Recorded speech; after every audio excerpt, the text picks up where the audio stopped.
Now will we see the magic?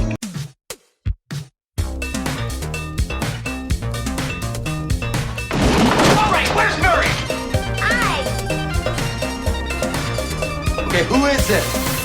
This is Jesus, Kent.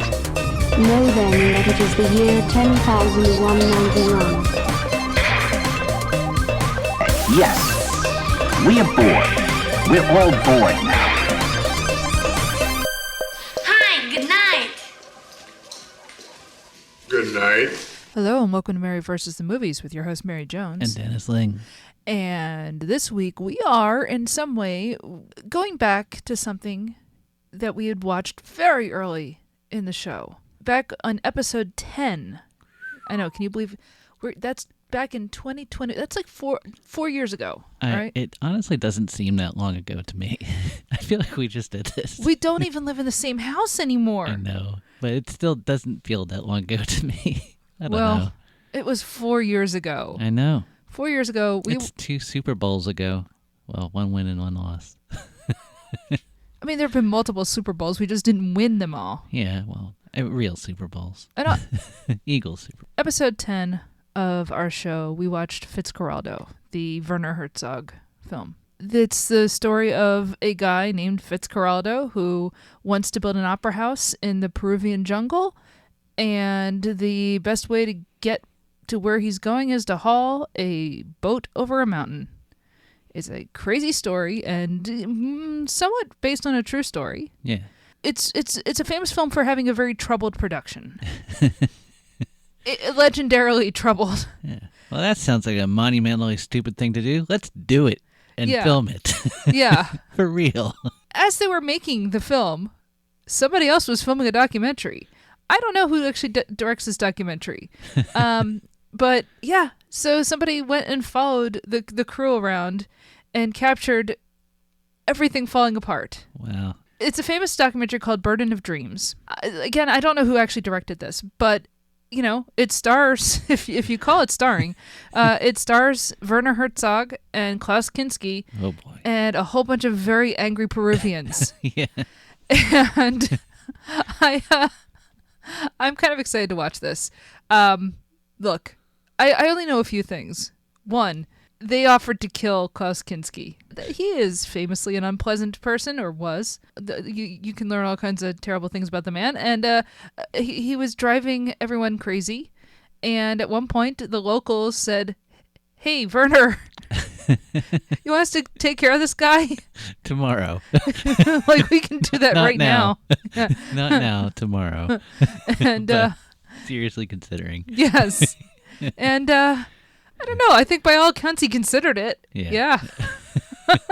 It'll be interesting to kind of revisit the film, which I thought was amazing. I really do think it's a fantastic film. Yeah. And I'm excited to see the documentary about it. It reminds me of a documentary that I would also like to cover at some point in the future, Hearts of Darkness, which I've never actually watched. Yeah. But that is a documentary from, I don't know, came out in the early 80s, but that was about Coppola making Apocalypse Now. Was that his wife that His filmed wife that? filmed it, yeah. Mm-hmm. And so I very much would like to cover that for the show at some point, because someday, far in the future, and I don't know how far, but someday in the future, we're going to do Apocalypse Now for our other podcast, Hollywood Avalon, because it is a Grail story. I know that sounds weird, but trust me on this.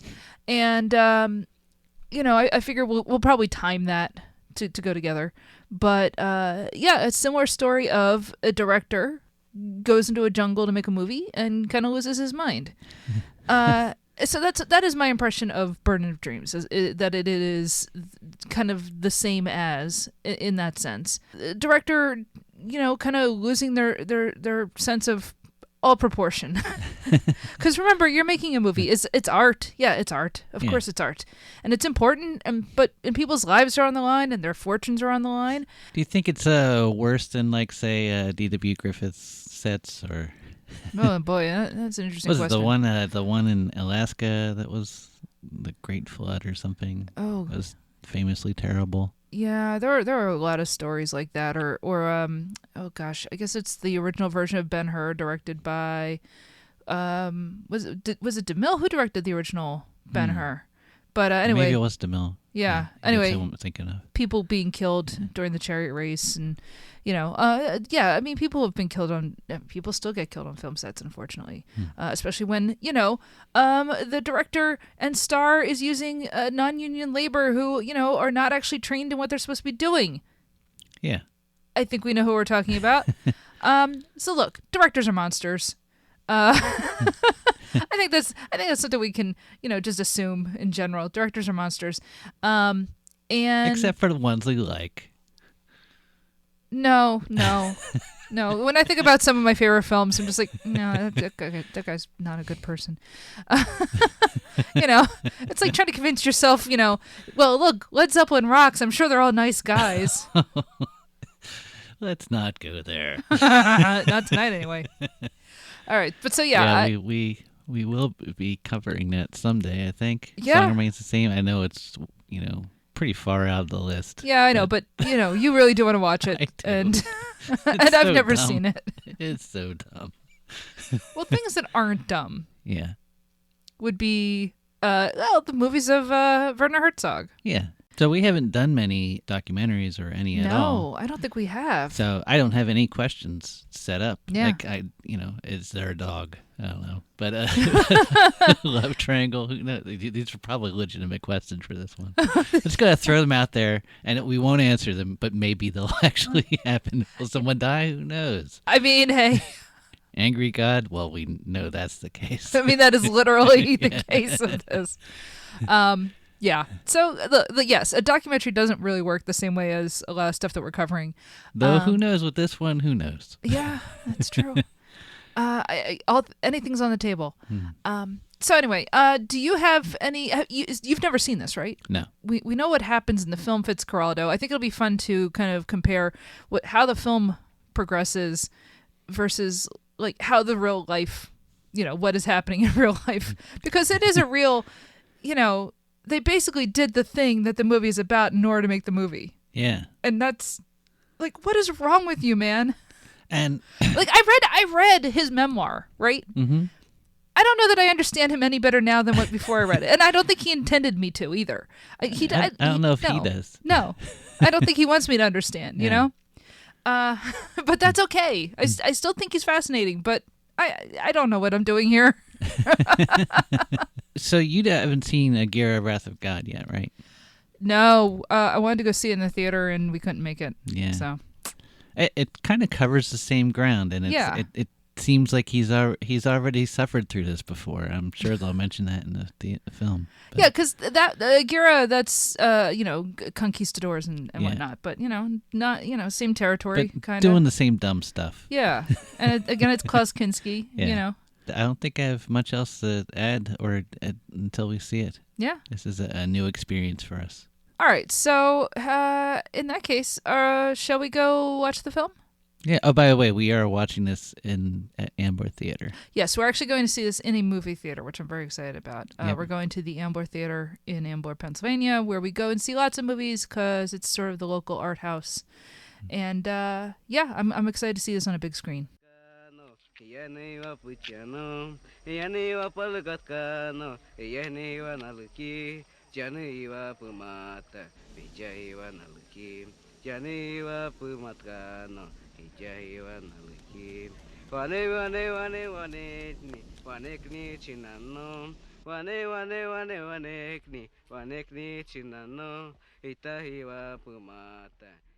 Is it even ethical to make a film? Nope.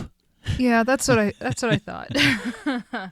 I mean, that's kind of what is circling around in this film, right? Yeah. It's not the film that I was expecting. No, not at all. When we had went and watched Fitzcarraldo, we looked up on, Wikipedia or whatever, IMDb, and, we read about, there was a lot of tension between Herzog and Kinski and the story about the natives offering to kill Kinski for him and things like that.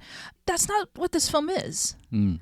This is a little more complex than, hey, look at this chute falling apart. It's it's just Fitzcarraldo, though, isn't it? Oh, yeah. I mean, it's literally the same film, but instead of being about a man dragging a boat over a mountain, it's about a man dragging a boat over a mountain and filming it. I mean, that's really what it is. Yeah. And the man who dragged the boat across the mountain, it was a 10 times smaller boat. Yeah. So it's basically a movie about a guy doing a dumb thing. Yeah. And then going and doing the same dumb thing, but 10 times more so. In a way, I kind of get what Herzog is trying to do, because there is something strange and epic and human about doing something so stupid, right? Because it is dumb. He takes this story, and in the original story, the actual Fitzcarraldo, yeah, it is a boat, but they disassemble it into like 15 pieces, and they do haul it over this isthmus from one river to the other. But it's not a crazy idea. I mean, it is and it isn't, right? But given what they had to work with, it's like, okay, I kind of get it. And they do it in a way that makes a lot more sense than what he decides to do in this film. And, I mean, that is sort of the nature of art in a way, where you take what is a normal story and you embellish it, right? And like I've had people say, I'll make a remark, right? And somebody will say, oh, well, you're exaggerating. And I'm like, yes, for effect. Yeah. That's the point of storytelling. You don't just tell, like, if you want facts, go read a dictionary. Yeah. If you want a story, you listen to people. And, on the one hand, I think there is something to that. On the other hand, the problem with film is it's not just a person telling a story, because you have other people involved. And then you run into the problem of, is what I'm doing ethical? Am I harming anyone by doing this? If I tell a story and I exaggerate its details for comedic effect or whatever, that's fine. For the most part. I mean, granted, there are, it's one thing if you're just telling a story and it's, to make a laugh. It's another thing if you're getting the laugh by, say, making fun of someone else. If you make fun of yourself, I think that's okay, right? If you're making fun of someone else, that then you're running into a problem. And that, again, that's a question of ethics, right? If you have this story of, this guy pulls a boat over a mountain, and you, instead of making it, kind of a regular sized boat, and they actually take it apart and whatnot, and now you turn into we're pulling a steamboat over a mountain, and then you actually do it, right, in a way that could harm people, like physically harm people. You do have to kind of step back and say, what is the point of this, right? What is the point of Fitzcarraldo? Yeah. No, I'm asking you, what is the point of Fitzcarraldo? I feel like a lot of art, and I'm saying art in general now, like, I think people felt like from the 60s to the 80s was all about blowing up all previous art. Sure. So, like... Well, isn't that just a continuation of, the post-World War I art scene? I'm sorry, I didn't mean to interrupt you, but go on. But I'm just saying that I feel like, like there was kind of like this whole experimental movies was popular in America in like the early 70s. The studio system collapsed. So I come from the art world, and there was this whole movement of like performance art, of people kind of trying to break out of the cube, as they kept saying. So I was a fan of like Chris Burden, but there's also Vito Acconci, and there's William Wegman, or I think, just a whole slew of people. Louis Bourgeois. Oh, what's that? Oh, there's another German guy. Oh, this will be perfect. I'm sure he'll come to you. I know. These guys were inspired by this other German guy who would do stuff of like, like spend like a night in the gallery of a dead rabbit or something. What is his name? That's someone old. But that sounds like something you would do, actually. This sounds like the kind of performance... No, I'm serious. This is the kind of performance art you used to do. I was inspired by these dudes. Yeah. But kind of, I don't know why I was. But, like, you had a... What was this? Like, you stood there without any pants on and read from a book? Yeah, that was dumb. Well, no, that's fascinating to me. I mean, look, yeah, sure, it's dumb. You think the stuff that other people were doing wasn't dumb? Yeah, I don't know. I didn't know I was wear doing it with pride. That's not one of the ones I'm proud of. I'm still not. You can't talk me into being proud of that one. Do you have a performance art piece that you are proud of? I am. My friend Randy and I, we did this thing where Randy, the one who owns the bookstore? Yeah. We did this thing where there's this one building called the Plaster Pit, and everything was perfectly white. And so we had set up chairs, and we had put like a plastic sheet down, and we came down like these scientists all dressed in white, and we had like all these electronic things going on, and just had them playing, and then came down and just turned on all this like electronic stuff whirring around, and it was so much fun. I don't care if it's art. It was a lot of fun to do. But is it art? Of course it's art. Why not? Yeah. It's a performance. But I'm just saying that I feel like there was this whole like pushing boundaries thing, and I feel like Werner Herzog felt like he was part of that. Yeah. Like he was pushing what film was. Mm-hmm. So this initially was going to be Jason Robards and Mick Jagger. And yeah, like the film seems like it's about like the effect of capitalism on the jungle and, untamed lands and stuff. That would have been a different film because I feel like he would have been more in control. But I feel like when he and Kinski get together, Kinski just brings out something in him. Okay. I think like the two of them feel each other. He goes to bad places when he's around Kinski. Like, I just think that this would have been a way smoother production had Kinski not been there. I mean, it wasn't smooth already, though. I mean, that's the thing. What's interesting in this, I don't know if I knew at the time when we watched it, but the started production like 78. Yeah. And it didn't actually, like the film that you watch called Fitzcarraldo, I don't think they were filming it until like 82. And yeah, there can be a lag in terms of production sometimes, but this had like just like an incredibly drawn out production.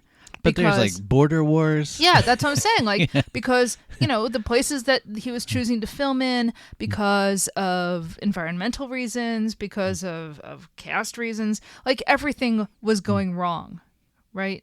And so when this film starts, as you said, he originally had Jason Robards as Fitzcarraldo and Mick Jagger. And honestly, like Jason Robards, that actually is closer to what the person, the character is based on in that he was like, Irish American. And, so you have Robards talking in an American accent and, that's totally fine. And then I do love the idea of Mick Jagger as this kind of idiot savant actor who's probably great on stage and in real life is just a mess, which, in other words, an actor. Yeah.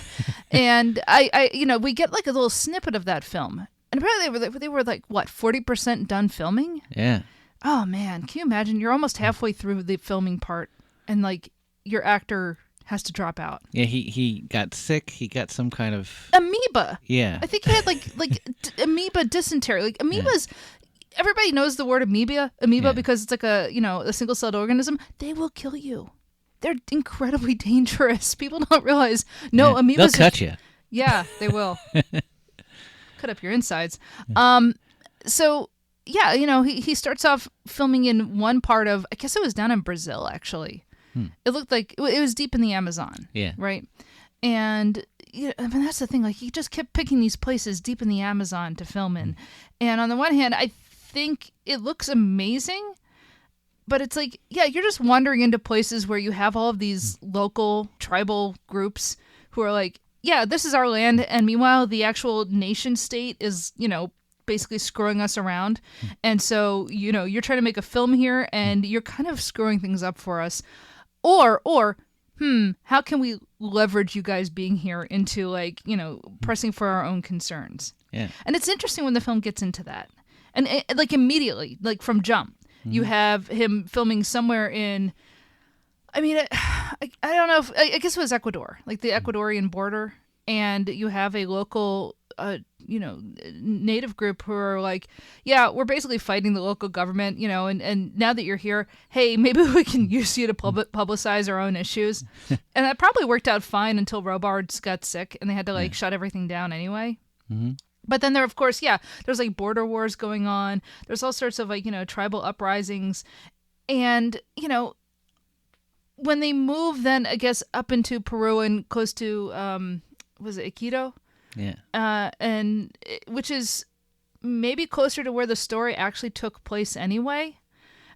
So it's kind of funny that it's like they had to move to where like, hey, this is where it's actually supposed to be. Yeah. You know, and they run into kind of the same thing, right? Because look, basically what's happening is you have these Europeans coming in and being like, we're going to make a film here, and it's like, you don't know anything about South America, do you? There's something that keeps happening in this film that I kept thinking about. And it's one of those things where I'm just like, I'm curious as to exactly how aware everyone is when they're saying these things, either in the mid-'80s, early 80s, and like now if they watch it, right? Because there's this idea of we're going and filming in the jungle, and we're using all these local, they keep saying Indians, and like, depending who you ask, how people want to identify, but we're asking all these locals to basically play essentially locals in the film. They would essentially be playing not their ancestors exactly, because, depending on where you're set, but like it's that sort of idea of like you're playing the kind of people who would have lived here 100 years before. And he keeps coming back to this idea of, I want to capture these people while they're still sort of in touch with their modern roots and whatnot. From the beginning of this film, every time you see local people, they're wearing the same kind of Western clothes that I would have bought at Kmart. There's one who's wearing a Saturday Night Fever shirt. Right, exactly. Like, they're the women are all dressed in the kind of dresses that you could have easily bought at like Walmart or something at the same time period. Like it's fascinating to me where I'm just kind of like, he keeps saying this, and I want to know if in 1983 or 4 or whatever, when he's narrating, talking about like, well, we tried to keep them kind of separate from these European actors because we want to kind of preserve their own culture and all this stuff, and I'm just thinking like, you don't really believe this, right? Like you can see they're wearing the same Western clothes as everybody else, right? You like, and it's one of those things where I'm just like, this is where my own ignorance comes into play, where I'm just like, in 1983, did he actually believe what he was saying?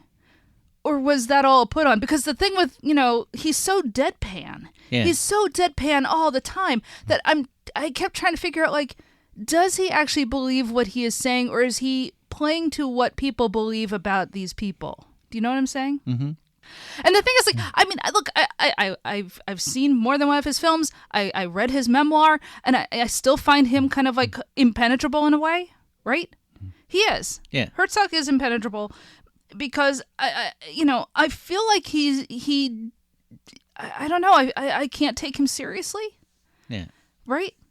But in this moment, because he's a European, I don't trust him to not see these people as simple natives. Right. Because I don't trust white people not to feel that way. But I'm watching this movie and I'm just like, as you said, like there's kids wearing Mickey Mouse t-shirts. They're dressed like us, and the film knows that. The film absolutely knows that. So I assume he knows that. But then I want to know what other people are thinking when they see these things. Do you know what I'm saying? Yeah. Like, I find that really interesting, and I like the fact that the film doesn't really pull that apart. It's kind of leaving the person watching it to interpret it as they will.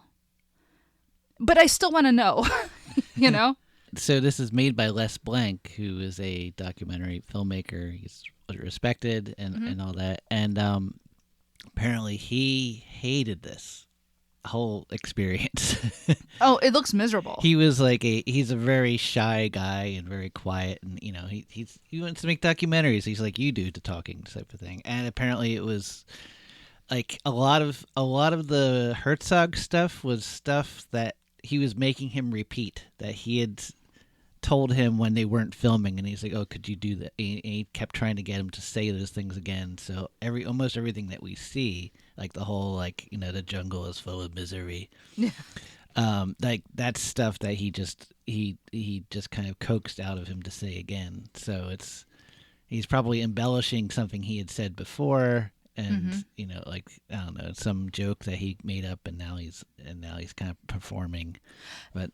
That's the thing. There are a lot of this documentary is a performance, right? And it kind of shines a light on the fact that documentaries are not the truth. Yeah. We treat them like the truth. We treat them like, this is always fact because it's not, narrative fiction or whatever. But every documentary, just like everything that's out there is an opinion, right? Yeah. You can try very hard to be very dry and present facts, but then you're picking and choosing what facts you're putting out there, right? Yeah. And what context you give It's them. as much a documentary as the Blair Witch Project. No, that's not fair. That's not fair. The Blair, look, I know what you're saying, but the Blair Witch Project is entirely fiction, right? Yeah. And look, I've been to rural Maryland. It's pretty creepy, I'll admit, but I don't think the Blair Witch Project is real. They are definitely filming this movie in Peru. Yeah, Right. like we see scenes we've seen. Yes. So we know that happened. Yeah, so like it's not like the documentary is not fake, Yeah. but like everything, literally everything you consume, it is mediated, right?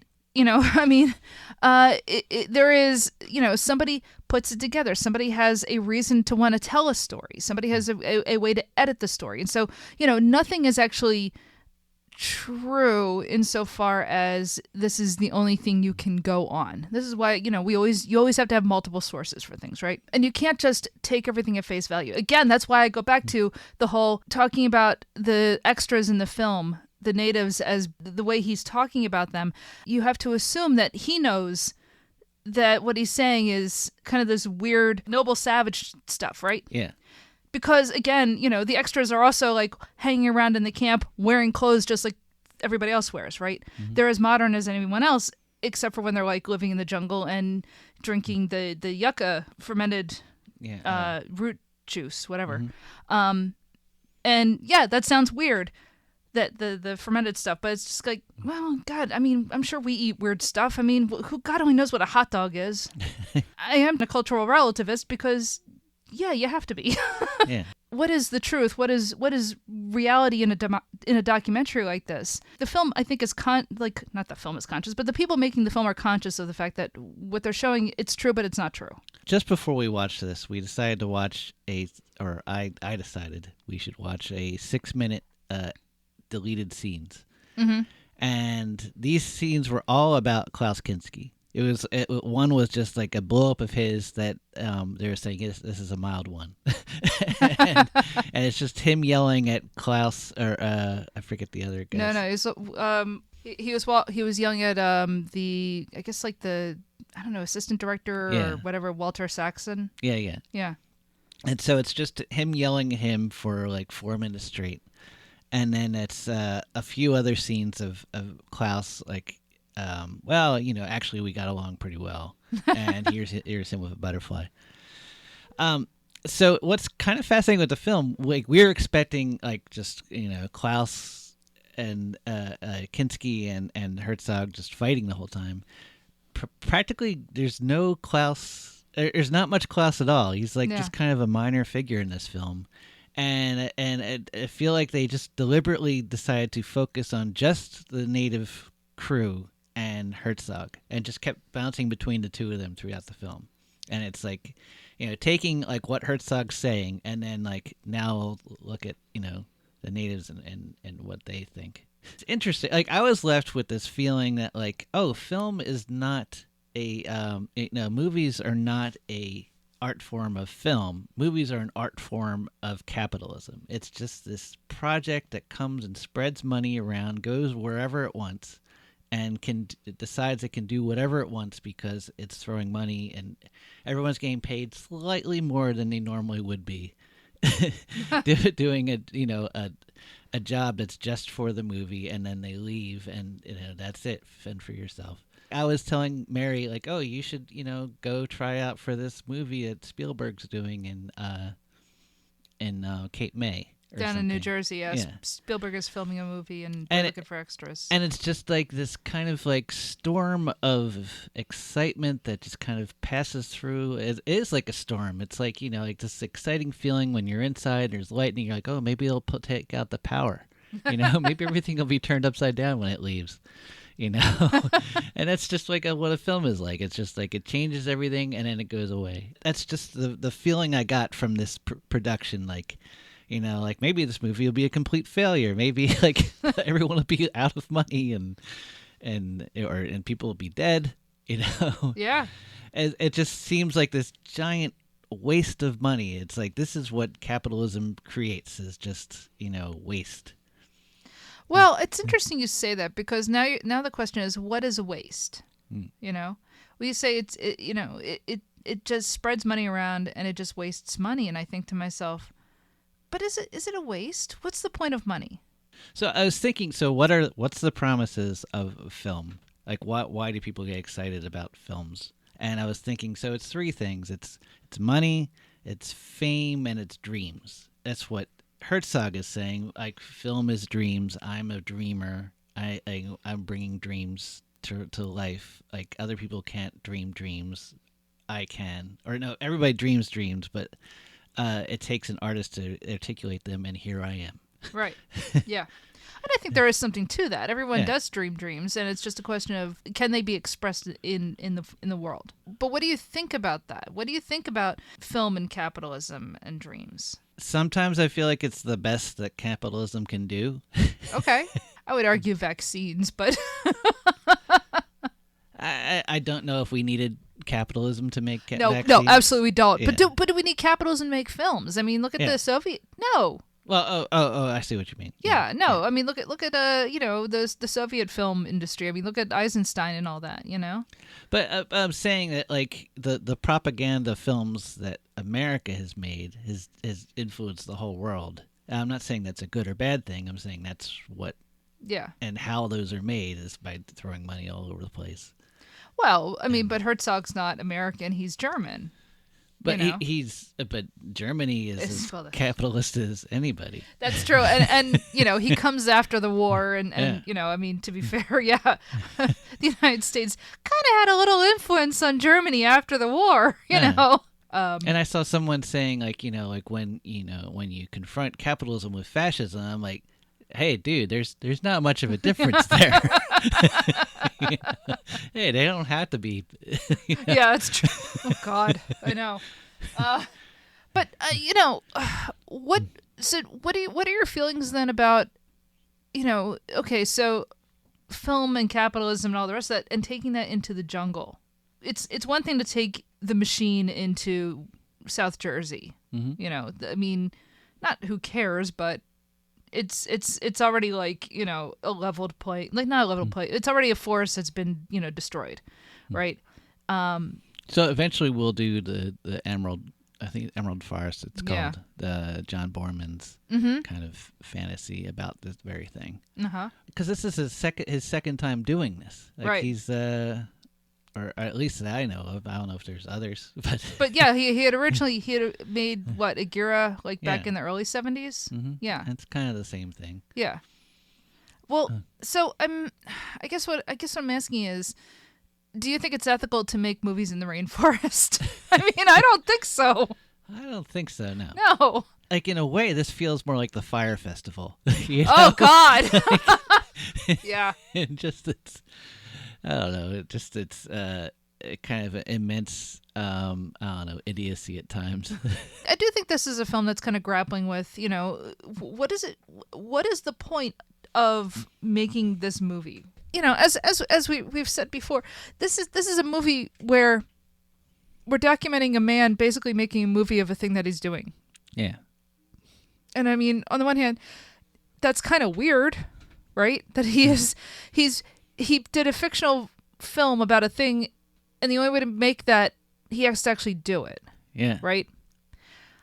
And I do think, like, the film's saying, like, why? What is the point of this? Like, the burden of his dream is that, like, you know, he is compelled to make this film. If he doesn't make this film, you know, he's going to be a failure, right?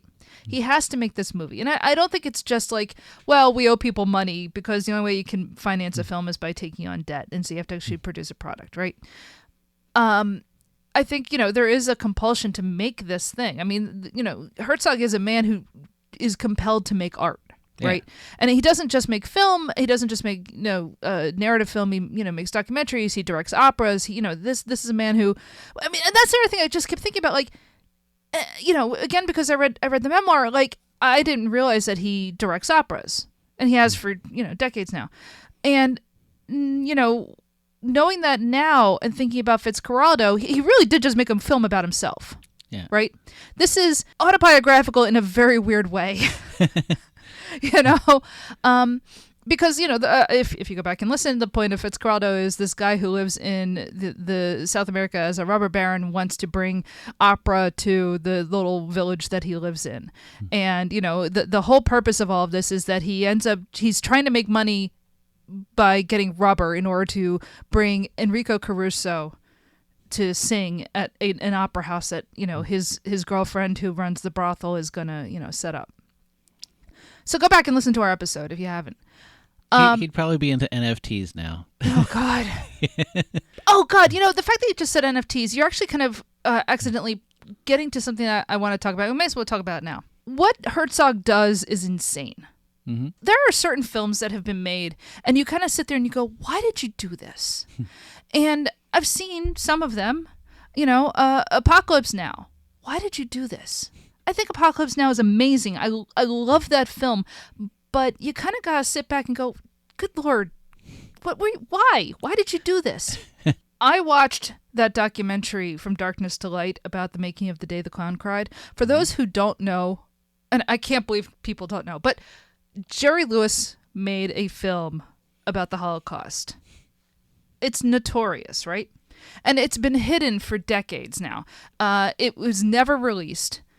And it's essentially the same story as Life is Beautiful and Jacob the Liar and, a couple of different films of this guy who is in a concentration camp and he tries to cheer up the kids who are also in the concentration camp.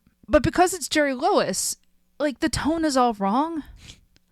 It's very weird because so I watched this documentary. It's one of these things where the bits of the film that I saw, it's not that the film looks good. It's not necessarily good, but at least it's interesting, and it's not like he's making a farce of the Holocaust at all, right? But at the same time, there's something so strange and off-putting and wrong-headed about what he's making. I do think I hope to God someday it actually does get out there because I would like to actually see the whole thing myself.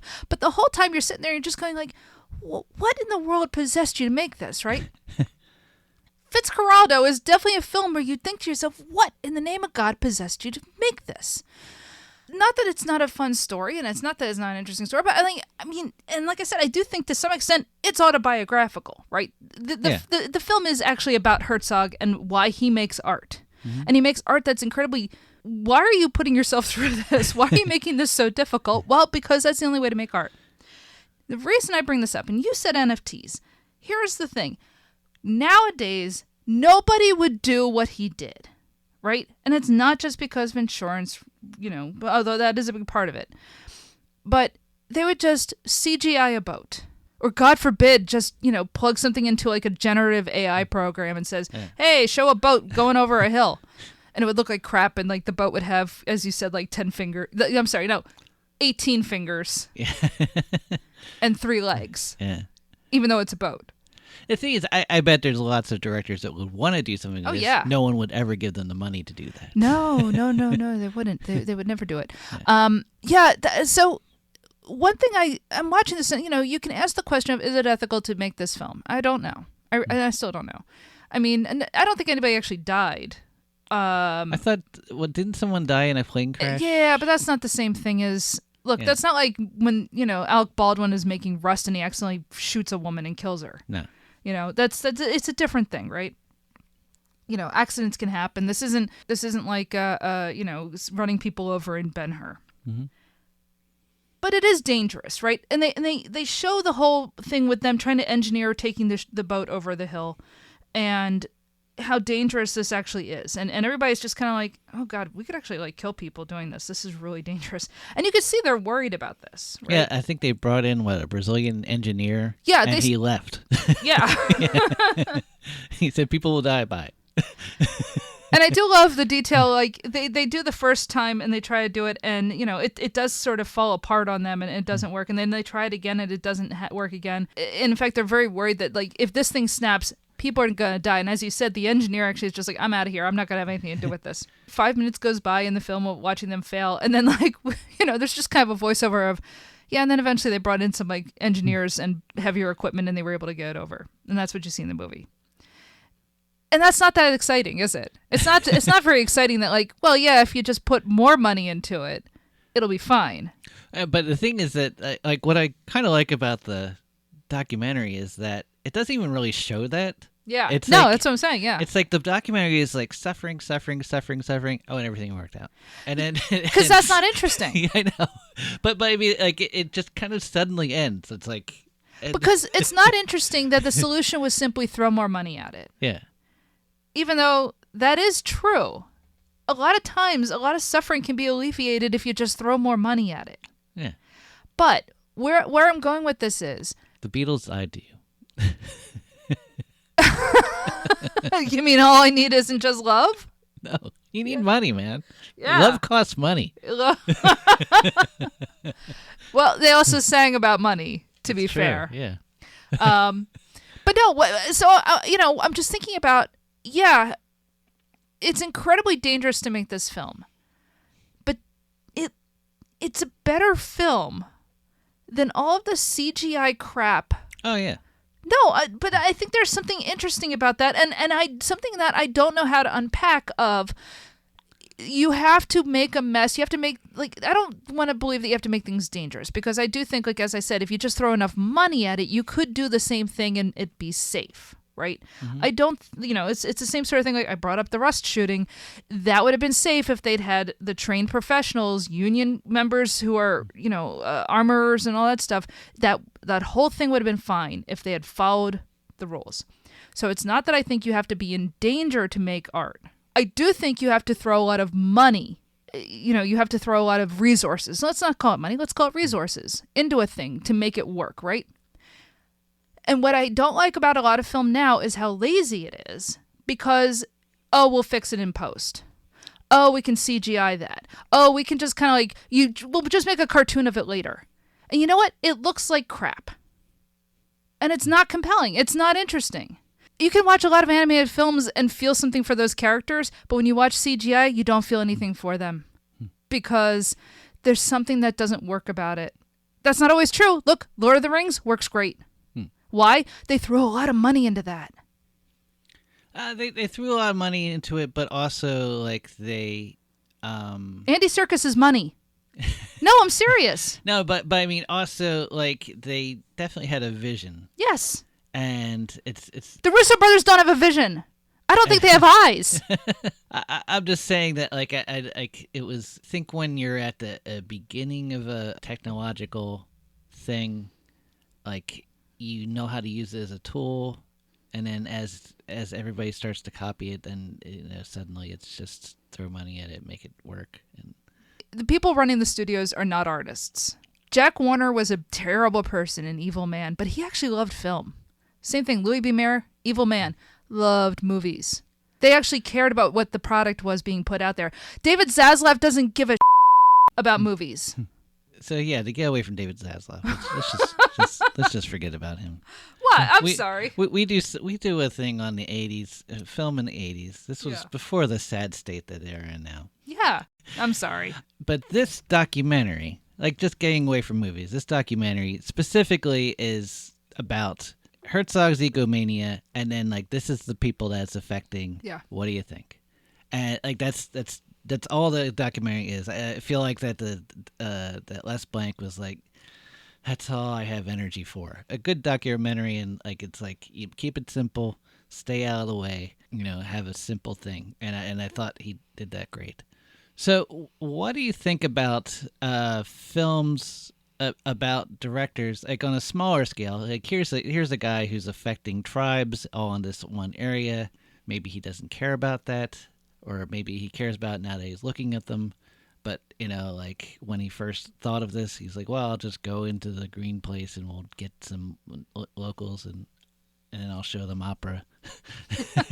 And I'll move a boat over a mountain and I will achieve all my dreams. So what do you think about films where the director deliberately makes things uncomfortable to get something, or the opposite, like, say, David Lynch saying, oh yeah, Laura Dern, Nick Cage, you guys have a relationship and that'll help my movie. Yeah, I think I see what you're saying. Like, it's exploitation, right? Yeah. I don't know, man. That's a... Yeah. Like when we first started doing podcasts about films, like we started with like the 27 or 1927. Like for our we had a previous podcast. It was called The Winners, and it was whatever. So when we were reading about those films, almost every actor had a story where they were sleeping with the leading lady, and especially what's his name? He was in Wings, tall guy. Oh, Gary Cooper. Gary Cooper. Oh yeah. He was famous for huge slut. Yeah, and not to slut shame, but he was. No, that's not a shame at all. But he was absolutely. But and I feel like it was like this thing that was kind of put in the gossip columns for people. But it's not really. I feel like they don't talk about how much probably directors and producers like encouraged or maybe just pushed that thing. Yeah. And I was just wondering, is that the same thing as what's going on here? But I don't know. It's easy to kind of have this view of he goes into the native area and he's exploiting these people, right? Yeah. On the other hand, he's hiring them. Yep. He's paying them really well, Mm-hmm. right? Nobody's being forced to be in the more film. than Pink Floyd paid those kids in singing on Another Brick in the Wall. I'll take your word for it because I don't know anything about that. Nothing. Really? Jerks. Really? Jeez. That's terrible. No, I mean, look, on the one hand, yeah, you do wonder, like, is this exploitation? On the other hand, nobody's being made to be in this film. People quit and leave. They don't want to do it. They get bored and, I don't get the sense watching the documentary. Now, again, a documentary is not the facts, but from watching the documentary, I don't know that people were getting bored and antsy and, not necessarily happy being stuck on this, in the filming and everything. I think that's going to be true in a lot of filming situations, right? Yeah. And essentially, I guess what I'm saying is, I also, I don't think we want to infantilize people because they're a South American tribal group. They're adults who are on a movie set, and they don't have to be there, as far as I know. They're aware enough of their own situation that, like I said earlier in the film, some of them are like, hey, we can use this to our advantage, right? So let's not treat this as if they are, children of the forest who are being cruelly exploited. I don't think that's quite what's going on here. I think it's a touchy area, right? Yeah. And it can be a touchy area. I don't know. I just keep coming back to the fact that, they have their own, politics and their own communities and their own lives going on. And it does show their own lives going on. And, I just keep thinking, well, they're getting their clothes from somewhere, right? It's not like they don't have contact with the outside world. Right. Yeah. This isn't like that island somewhere in the Indian Ocean, which was like the last uncontacted tribe that killed that missionary. That's not who these people are. It can be dicey, right? And I do think there's some question of when you are a white guy making a movie in an area that's not white, and it is about that kind of, intercultural exchange, we'll call it. What does that mean? I don't know. I will say that's how I started out this, talking about it. I was probably led down that path by his voice, Okay. because we mostly hear Herzog talking. Yeah. And these are his ruminations that Les Blank got him to come up with during, the few times that he could get coherent stuff out. And so, maybe that's just something that preoccupied him at the time, But that's what I'm saying is Herzog also just kind of playing the role of I'm the white guy making a movie in the forest, and talking about them as the children of nature, and he doesn't actually believe they're the children of nature. Right. I don't think he does. I don't think he actually holds that view. I think the film is playing with that view.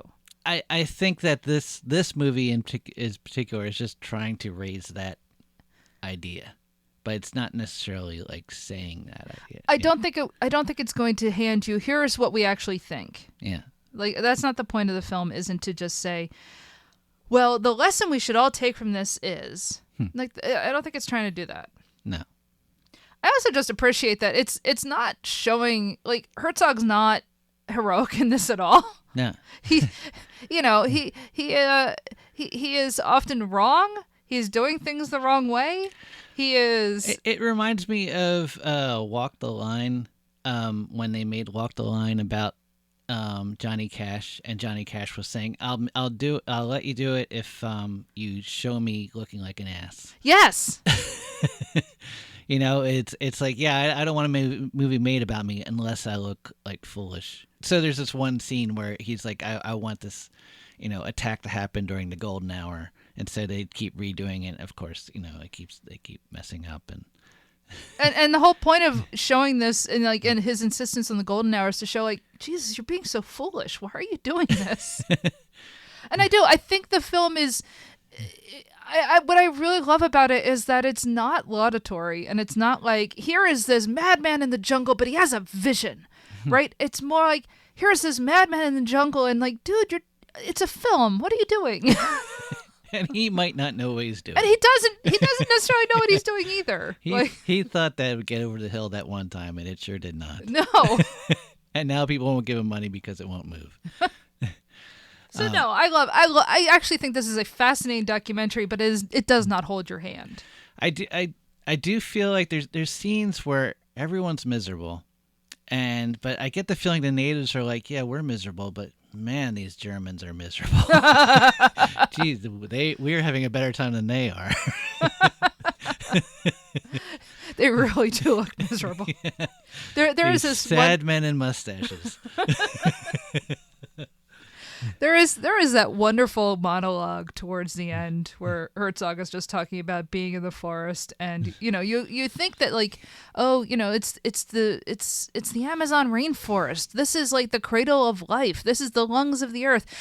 As a child growing up in the 80s and 90s, the Amazon was like the most special place. It's Fern Gully, guys. It's so important. No, I'm serious. I was the child of the eco movement, right? Yeah. This was as I said, this is like the most beautiful, like there's jaguars and special flowers and snakes and all kinds of animals in the rainforest. It's the most amazing place on earth, and it's the most important place on earth. And there's a moment in the film where they say, like, if we're not careful, this whole place is going to be clear cut by 2010, which thankfully has not happened, but if we're not careful, it will. Yeah. This is an ongoing, constant threat. It has been a threat for 200 years. And, so, when I think about the jungle, when I think about the Amazon, I have this image of this is the Garden of Eden in a way, except that it's not a garden, it is a forest, and it is like the most important place on earth. It is, beautiful jeweled colored frogs and, macaws and, all kinds of, wonderful animals. And yet... What? Herzog has this monologue. Oh, yeah. And it's amazing. And I don't think he's wrong. Because you have this image in your head of what the jungle is. And then he goes on and just keeps talking about how basically this place is death. This place is, it's life, and it's generative life, yes, but it's dirty, and it's threatening, and he just keeps using the word fornication. in that German accent of his. Fornication and misery. Yes, it's fornication and misery. And the thing is, yeah, I'll bet it is. I've been to Florida, and that's about as far as I'm going to go, I think, into the world of that kind of jungle misery. Because, yeah, look, again, we're from Philadelphia. It gets pretty humid here. I can only imagine what an actual rainforest is like. So I do think that whole monologue, and I think it is meant to be a bit funny. He's entirely deadpan the whole time, but I think it is meant to be funny, where you have this image in your head of what the jungle is, what the rainforest is. Hey guys, did we all go to the Rainforest Cafe as kids? Sure. And his whole point is, no, this sucks. Yeah. It's wonderful.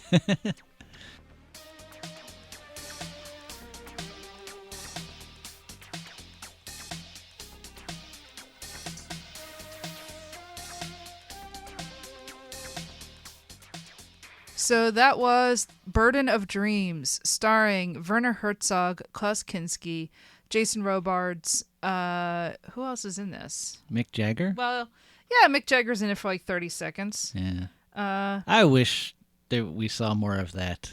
I'm really curious. Yeah. They should have gotten a Beatle. Just throw in Ringo in there. You're probably right. Directed by Les Blank and with a narration written by Michael Goodwin. Yeah, because there's like a little bit of narration, but it's not like a written by type thing. Well, it's funny. The narration will always it usually is recounting the plot of the movie, and so it mentions Fitzcarraldo, but like it's always about what Werner is doing now. Yeah. So it further blurs the line between Fitzcarraldo and Werner. Yep. All right. You can follow us on social media. We are Mary vs. Movies on all of your major platforms. We are on Instagram, TikTok. We do videos there. We're on YouTube. What else? We are on Blue Sky and Mastodon and Threads and like just if you are on a social media site, we are probably on there somewhere. We even have a Facebook page, Mary versus the Movies, and Tumblr, Mary versus the Movies. We have a Patreon where you can help support the show for $3 a month. You can help pay for the costs of this movie. For instance, to see this, we went to a movie theater, which was great. But it costs money to have a server and to go to rent films and all kinds of stuff. So you can always support the show. Patreon.com/MaryVSMovies. Do not use the app on Apple because they will take a cut. And for those $3 a month, you can then get access to our second show, Hollywood Avalon, where we watch Arthurian movies, which is, I brought up Apocalypse Now. We are actually going to do that at some point because that is modeled after the Holy Grail quest. Believe it or not, I will spend a whole 2 hours dissecting that. But we've watched Bugs Bunny cartoons. We've watched Indiana Jones and the Last Crusade. We've watched The Kid Who Would Be King. We have watched the TV show Merlin. We've watched all kinds of stuff. No, not the Merlin with Sam Neill, the Merlin that was made by the Brits. We've watched TV shows. We've watched all kinds of things. The Fisher King. We watched Star Wars. That was great when we did that. Yes. We watched Star Wars.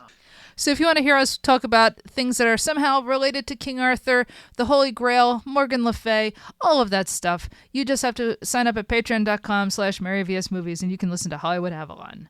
We are on all of your major platforms, Apple Podcasts, where you can rate and review the show. We would appreciate it if you did. We are on Spotify. We are on YouTube, Overcast, wherever you listen to stuff. You can always get our RSS feed and plug it into whatever your podcatcher of choice is. We have a newsletter where we talk about the show, we talk about the movies that we've watched, with other stuff that we're doing, sometimes Dennis draws comics. We try to put that out with every episode. Doesn't always work out because, we have day jobs and life takes over. But, we usually get them out around each show, and it has all kinds of information in it. So maryvsmovies@gmail.com.